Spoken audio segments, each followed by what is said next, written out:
Hi BookTube! My name is Sarah and welcome to the Bookish Knitter.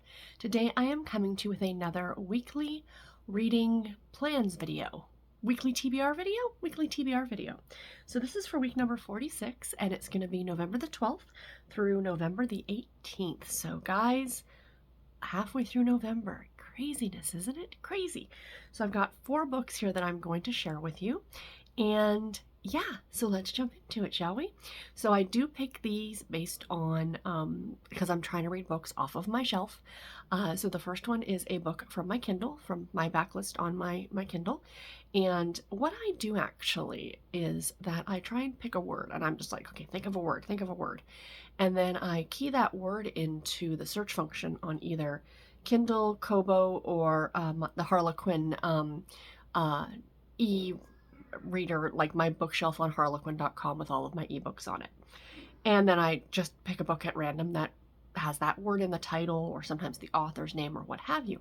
So if you guys can suggest some words to me, that would be great, because I'm always like, word, cat, dog, ball, like, can't think of anything. So if you guys could suggest some words down below for me, that would be great. I will start keeping a list, and I will mention like, oh, so-and-so gave me this word. Nothing too obscure, something that would be in a book title, right? And if you guys can think of any holiday themed words, like I'm like snow or merry, like Merry Christmas, or silver, like that I can kind of search for Christmassy books, because that's going to be probably, well, obviously not this week, but next week I'm going to start getting into as much Christmas reading as I possibly can. So that would be great if you guys would not mind. Anyway, so the word for this week, just because it popped in my head, was love. Many titles start with the word love or have the word love in the title. So the one from my Kindle I got is The True Love Experiment by Christina Lauren, which I pre-ordered and still haven't read. And I am a big fan of Christina Lauren. I know that they are hit or miss for a lot of people. I loved The Unhoneymooners, but some of their more recent stuff, I really liked Something Wilder as well. But there was a couple of ones that were in there that weren't as good as some of their other books.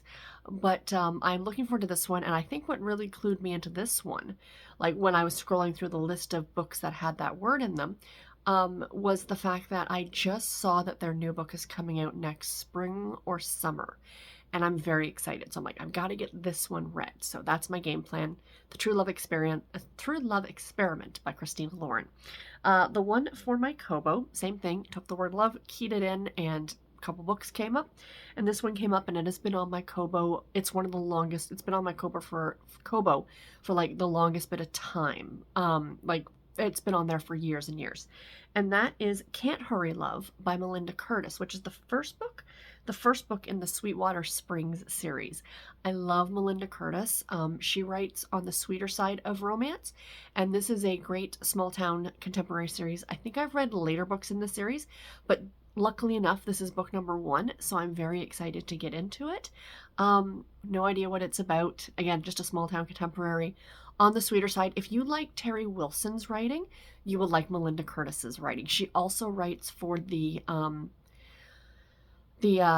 Heartwarming line. So yeah, that's kind of the kind of books that she writes. The next one, usually what I would do in this spot would be a series book. So a book from a series that I'm currently reading. But, I've decided actually to, because I've got so many books on my shelves, that I'm going to switch it every week. So last week was a series book. This week is going to be a shelf book. So a book off of my physical shelves. And then next week we will do a series book again, just to kind of like even it out a little bit. Because I thought about just adding another column and just doing, let's also just do a shelf book. But I'm like, 5 books in a week is a little bit much, especially when you count in the Babysitter's Club and the Campers and Criminals books I'm reading, plus all the Harlequin books that I'm trying to read. It's just too much. Let's just keep it simple. But the book I picked off my shelf, I actually saw the second book on my shelf. I went, I have book 1 somewhere, and I hunted it out and I found it.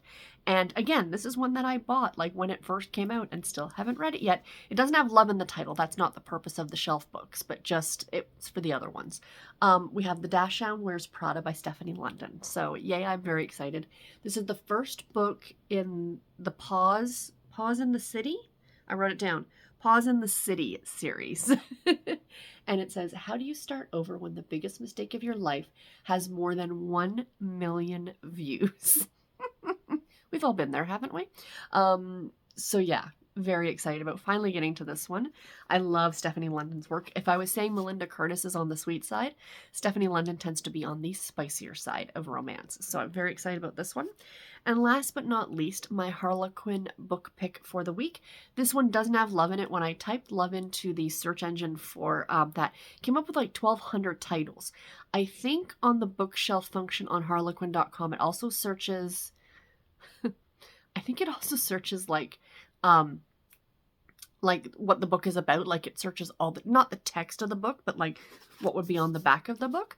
So I got a lot of hits. So I just said, okay, so I did a random number generator for a page on the bookshelf, and then I just picked a book that looked good. And it is a holiday book, and I'm very excited. This is Moonlight, Menorahs, and Mistletoe by Wendy Warren. This is the first book in the Holiday Oregon series. There's only 2 books to my understanding.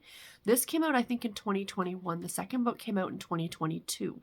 So I don't know if there's going to be any more in this series, unfortunately, but it sounds like, you know, maybe one of them celebrates Christmas and one of them celebrates Hanukkah, and I'm very excited about it. It looks really, really good. So yay on this one. I cannot wait to get to it.